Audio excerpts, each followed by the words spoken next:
Here's my starting physique, a little bit of a bloat gut or a distended looking stomach.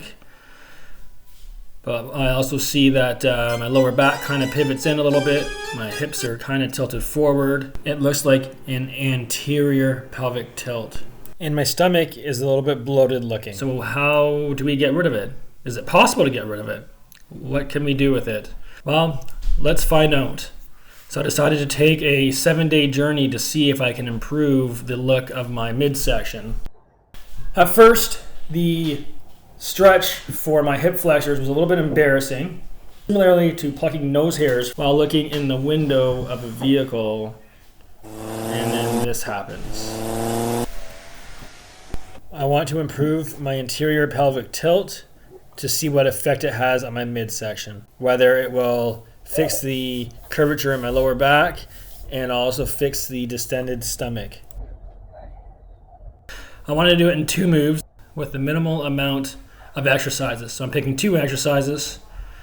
One is a stretch where I'm stretching my hip flexors, hoping that looser hip flexors will flatten out my hips. My second movement will be vacuums. Not that type of vacuum.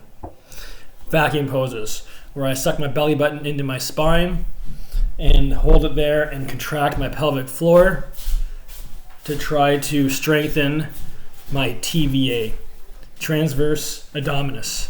What is the transverse abdominis? Well, it's a corset-like muscle that is considered one of the most important abdominal muscles to prevent back pain.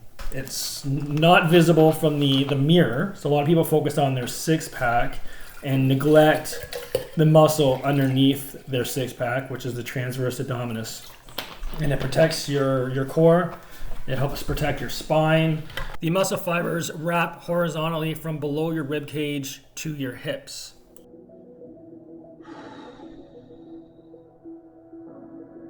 When doing the vacuum pose, I blow out all my air, and then I suck my belly button to my spine.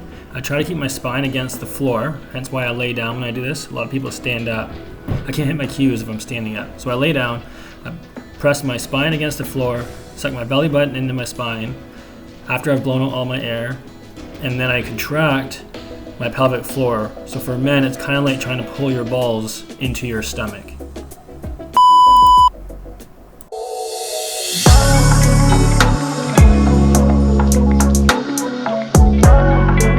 This hip flexor stretch is very difficult. I don't suggest starting it right off the hop. I would suggest some kind of regression, unless you have the flexibility. This is pretty extreme. As I get further and further into this challenge, if you want to call it a challenge, my knee gets closer and closer to the wall with that back foot, and I try to get more upright. Looking pretty close to C-bum there. No.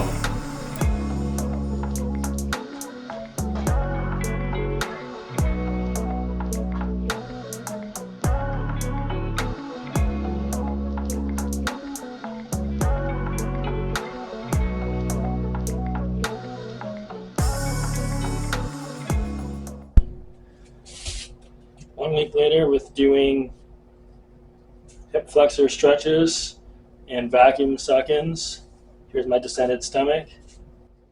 Let me know in the comments if you see the difference. My hips appear to be more level, more horizontal, less tilted. So while I'm doing hip flexor stretches, it looks like I have a bit of an anterior pelvic tilt. Anterior, posterior. You want it somewhere in the middle. That looks like it's not as distended as it was last week. I want to give it another 3 days and see by Thursday morning. I'll give you an update. Oftentimes, it's tight hip flexors that cause the anterior pelvic tilt.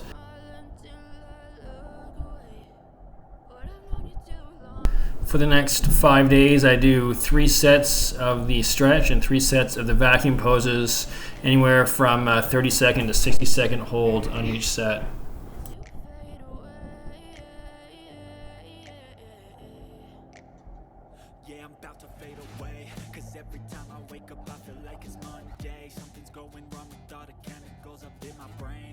I don't look at anything the same way. The lighting isn't the same, so it's hard to tell if my vacuum posing is any better on day 1 versus day 12.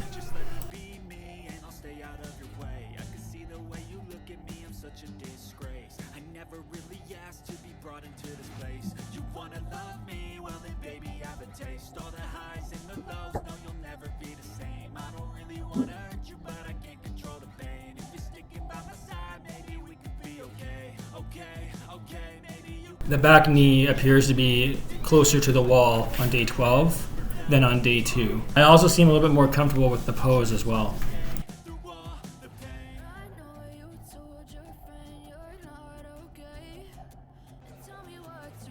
Day 12 results: descended stomach. What do we have here? Some anterior tilt, posterior tilt, neutral stance. That was the stomach. There's the after. Show you the before and the after.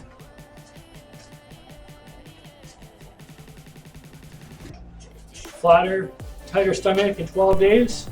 You be the judge. I know the hips are a lot flatter. If you got something on this video, give it a like. If you're new to the channel, please subscribe. Until next time, be your best self.